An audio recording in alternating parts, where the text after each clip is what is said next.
Fly. On 93.9 The Country Moose.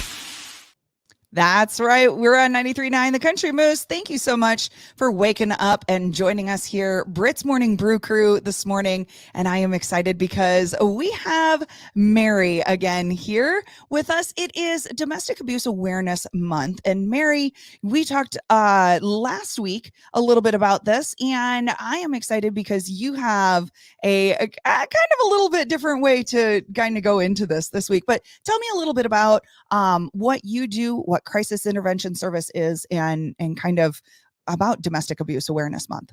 Sure. October is Domestic Abuse Awareness Month, and it's something we're aware of domestic abuse every day of the year, every month. But this is really a month where we focus on raising awareness to make sure that every single human being knows that there is support and assistance available, that you don't deserve to be abused. And we just want to make sure everyone is helping us in our fight to end domestic violence in our lifetime. So one of the things at our agency, we work with individuals, families, and communities impacted by domestic violence, sexual assault, stalking, homicide, and other violent crimes. I oftentimes equate with our work that we meet people on the worst day of their life, and we are there to walk alongside them as they recover from the trauma of abuse, and then ultimately are able to rebuild their lives and live their best life possible, and ultimately heal from the abuse. And that's what we love to see, is people healing from that abuse and living happy lives. Yeah, because life is too short not to be happy.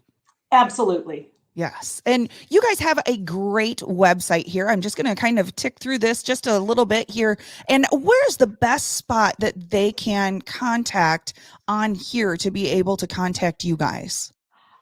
It really depends on what the individual wants and how they want to contact us. We have a 24-hour helpline, and that number is scrolling across the bottom of the page. Yep. And that's how a lot of people reach out to us initially. But if people are like me and they'd rather just type a question, and we can do that. People can reach out to us through email or messaging us right through our website. Okay. It really comes down to people's comfort level.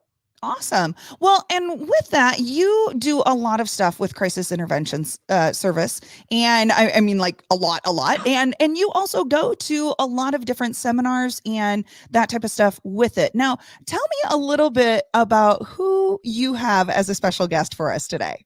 Today, we have Joey Green, a fabulous musician from Texas, the great state of Texas, joining us. I attended a conference earlier this year in San Diego. I'm one of those early birds that gets to the conference early in the morning to get one of those prize seats in the back of the room. And I was there to listen to Joey warm up, and he played a Jack Ingram song, which isn't the typical warm-up song that I hear people play, and I'm kind of a Jack Ingram fan, so he immediately caught my attention then. And the fact that he was at a domestic violence conference, I knew right away that he was a good dude. Mm-hmm. And then when I heard his song, I was literally moved to tears. It's so powerful. The video is spot on. Okay. So many times when we see productions, videos about domestic violence, they're a little over the top. Yeah. They're a little unrealistic. And I could tell by watching it that he had experts helping him. Okay. He had people working in the field and survivors helping guide that production. Okay. And it's literally chilling. Every time I watch it, and I don't even know how many times I've watched it at this point, it's fabulous. Okay. Well, let's go ahead and bring on Joey Green. How are you? Awesome. Well, what do you think a little bit about what Mary said right there on learning about you and learning about this song while she was at that conference? Well, I didn't, when I wrote this song, I didn't think it was even going to make a record, to be honest. It was more of I guess one of those songs that we wanted to pitch to somebody else. Because, a lot of times you want to sing a song that is like your personal experience. And this wasn't really my personal experience or my co-writer, Kelsey.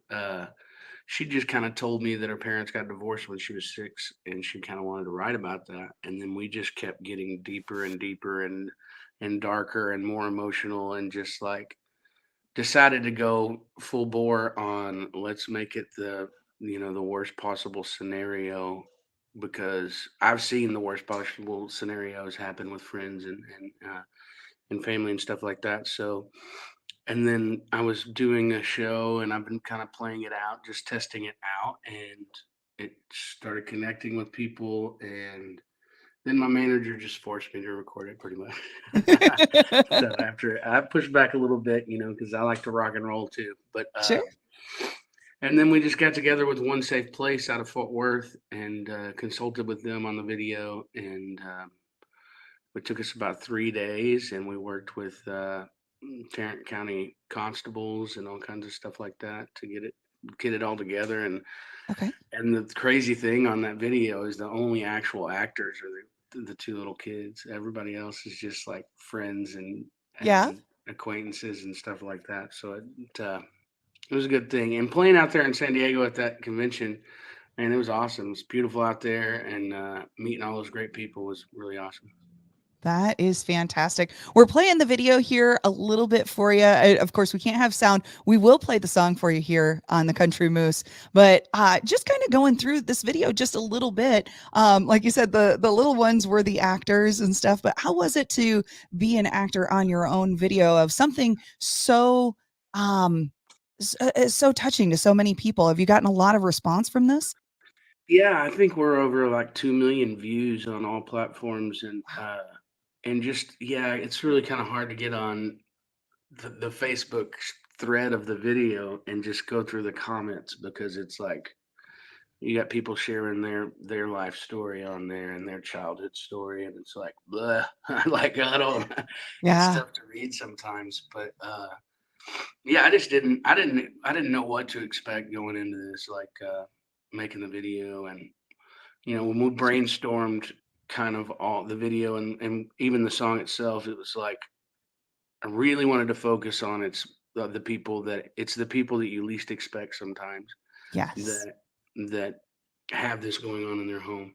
Yeah. So And again, nothing to be ashamed of. Mary, we talked about that this last time that we talked. And, a lot of times shame comes with this and that type of thing. And that's why people stay as long as they do. Do you see a lot of these kind of scenarios that you wouldn't have guessed that it was this, almost like Instagram perfect couple?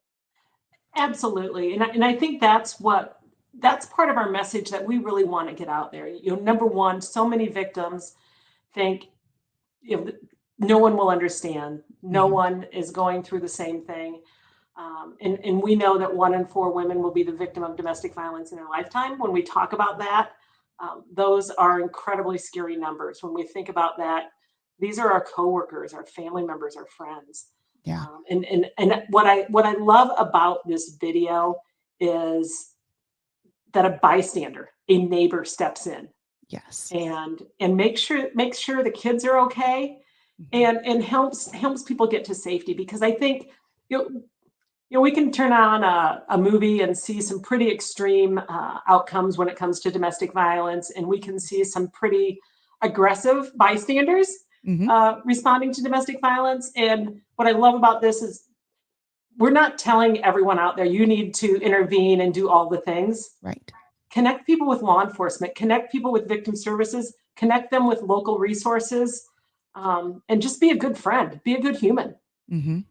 Yeah. And what's your take on that, Joey? yeah, I kind of agree in that situation, that like taking it into your own hands. Marriage is kind of a very intimate. I'm looking for the word, but like it's an intimate thing. So like you're not supposed to insert yourself into people's marriages and their personal lives.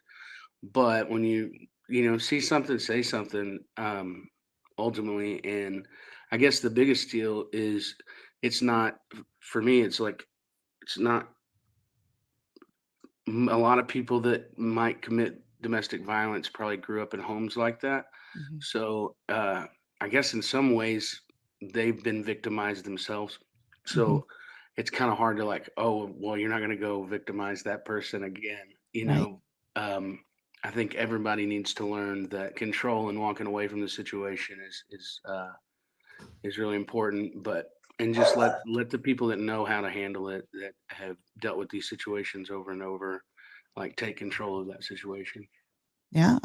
Well, and I love here, like you said, you worked with the constables and stuff, and I love the aspect of the teddy bears that come in here because, like Mary, you said, it's the worst day of their lives. How great is it to have something that maybe brings just a little bit of joy to the kid, and when they're confused and they don't know what's going on, and as adults we can kind of process stuff, but man, it's confusing for adults too in this type of a situation.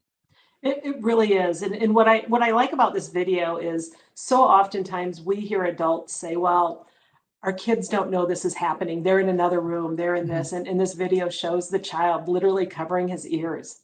Yeah. He knows what's happening. Children know what's happening. Yeah, And exactly. I think one of the worst things we can do is to cover it up and not talk about it.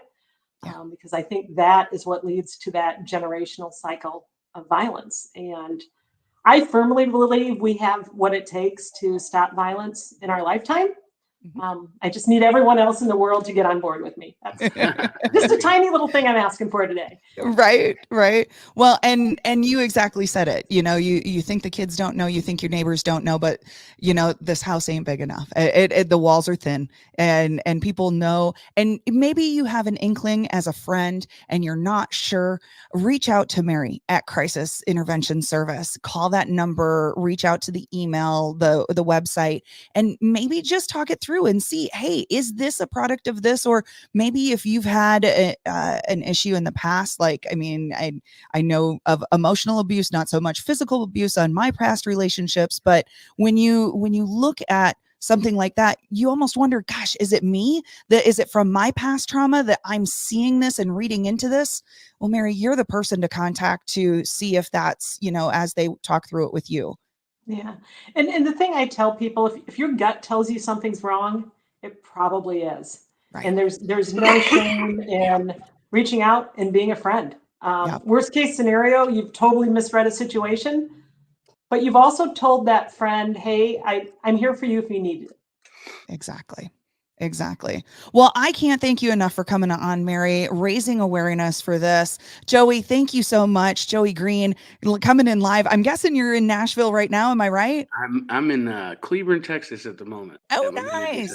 Yeah. Nice. Very cool. So you got some warm air down that direction right now. Oh, yeah. Yes. Well, thank you for coming on with us, and thank you for doing what you did for that seminar for the domestic abuse and the song that you put out, and having that platform for people to not be afraid to talk about it. Yeah, for sure.